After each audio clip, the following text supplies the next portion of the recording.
Rello on it.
Hello, everybody.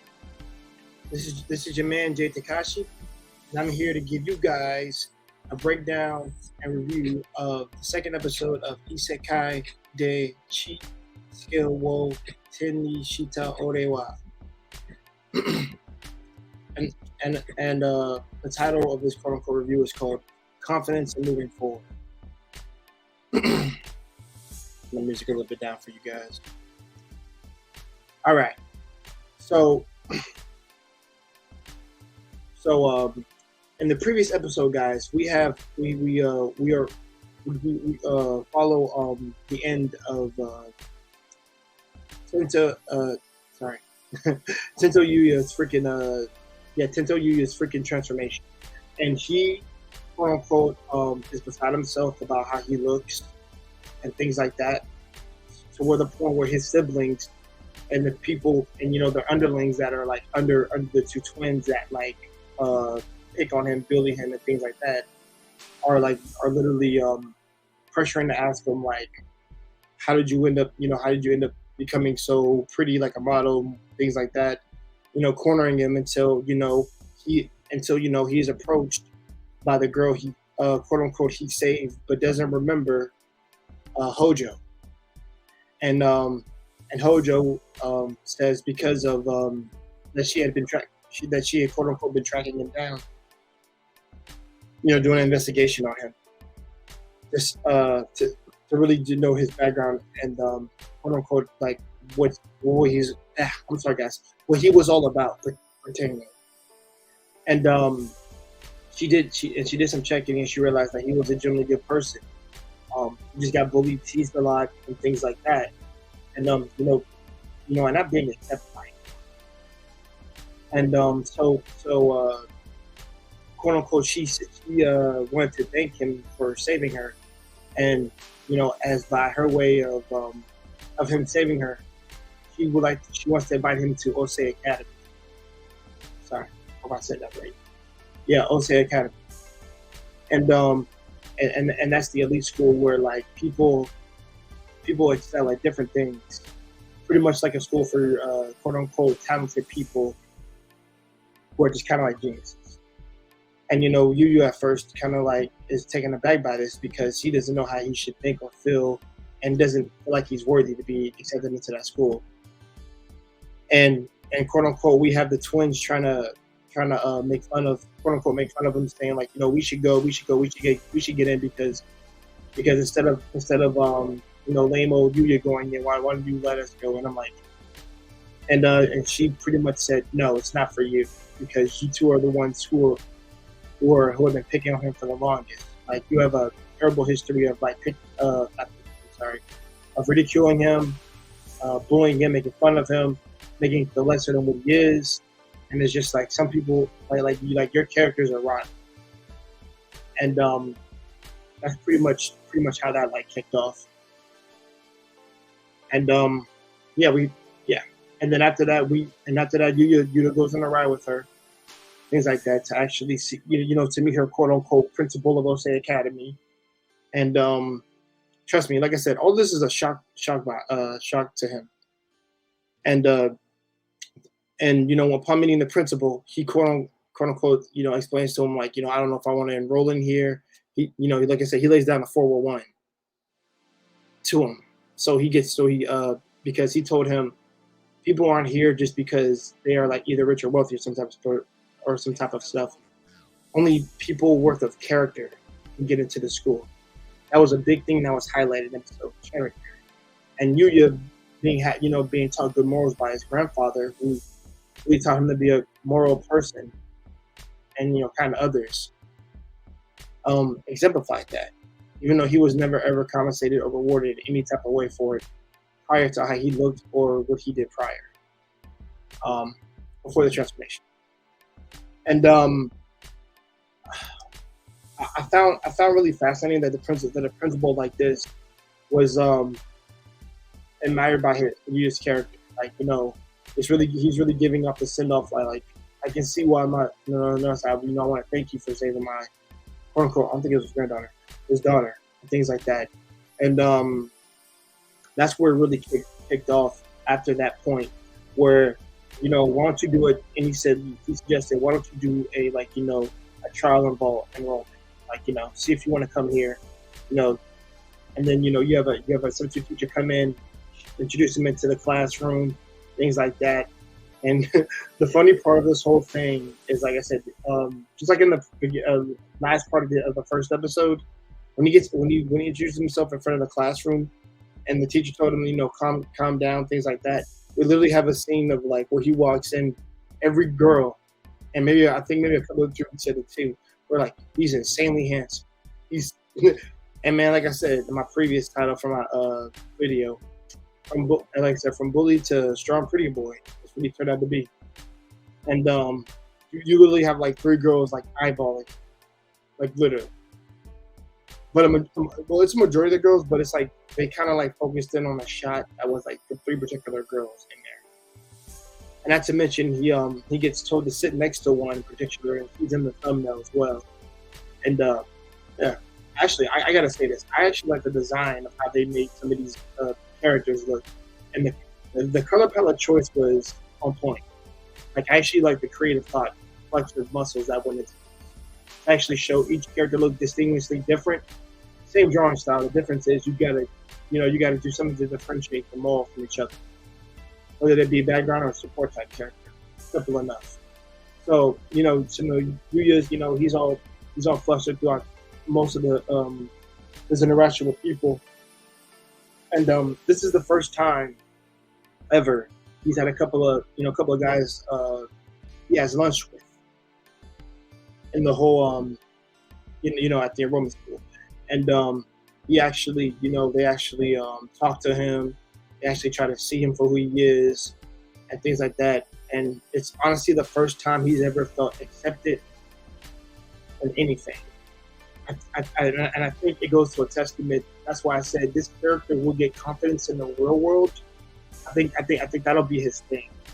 In the Isekai world, he knows what he's probably doing, but in the real world, I think it's showing that he's being accepted by other people, which is something I think he really wanted, and also just to be treated right. I think that's really what he speaks to. He just wanted to be treated right, be accepted, and also him gaining confidence is going to be a big thing in the whole series. Just with his brief interactions with the guy, like I said, the guys of that academy, and Hojo, Kaori Hojo, that's her name, Kaori Hojo.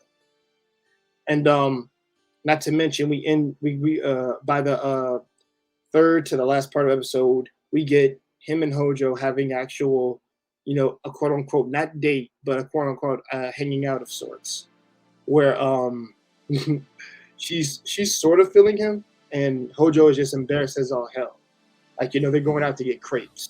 I want to say ice cream, but like crepes. They're eating crepes with different fruits, and they kind of have like kind of like a I guess you can say like a boyfriend girlfriend moment where it's more often like each one takes a bite out of each other's I guess we want to call it.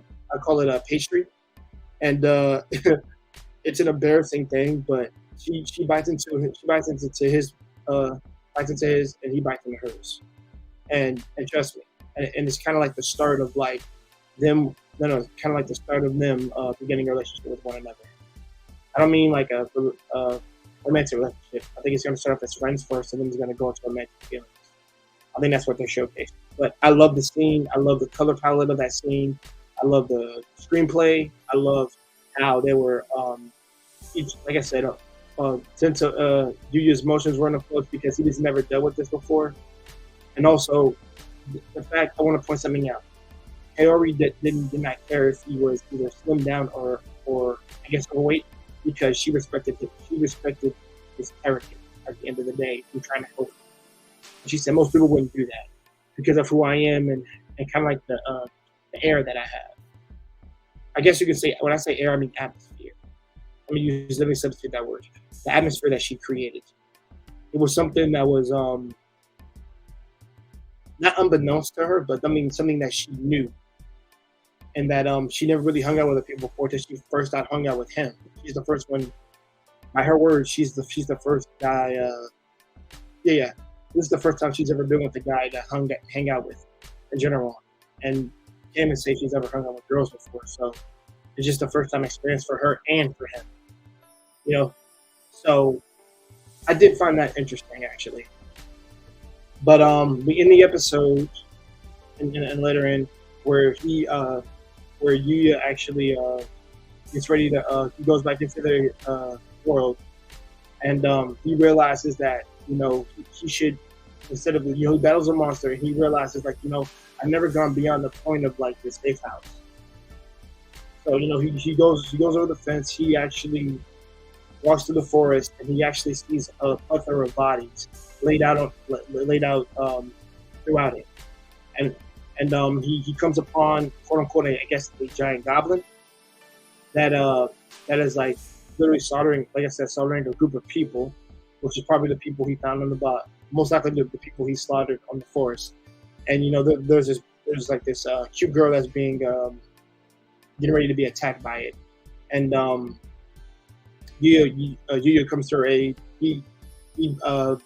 And by the way, this sequence of him battling the goblin I really like because he didn't one shot it off right. He actually had to put a little bit of work in to take down the monster because he was a level 200 and he was level 235. I'm not mistaken. He said that's what skill level he's attained at the time. But with all that being said, he finally uses different weapons in order to take it out. And then he literally in the episode with him coming upon the quote unquote, I'm gonna call her a princess for now. We don't know who she is, but I'm guessing she might be a princess based off the her wardrobe, things like that. And she's damn near passed out. And her forces came together at the end of the episode, and Yuta cloaked himself like I think he has like kind of like camouflage, something like yeah. And her people come together, and then we end the episode off there. Overall, I think this was a really good episode for Yuya, and also give us a little insight about Hojo and quote unquote the academy. A little bit of what was shown. And the reason why I titled this "Confidence in Moving Forward," I think, like I said, I think this is the start of Yuya getting his confidence and gradually getting better throughout the entire series. Like I said in the review prior, I think that's going to be his thing.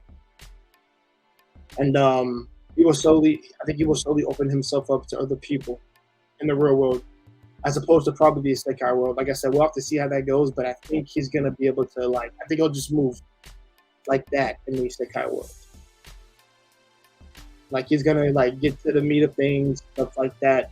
But when it comes to interacting, that's something he's going to get better at as the series progresses. So, with that being said, guys, these are my thoughts and the breakdown of episode 2 of Isekai D Chief Skill Wo Tini Shita Orewa.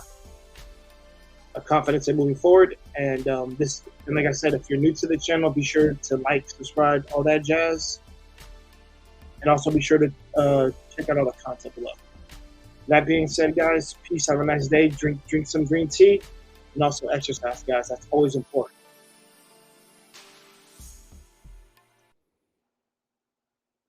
Peace out.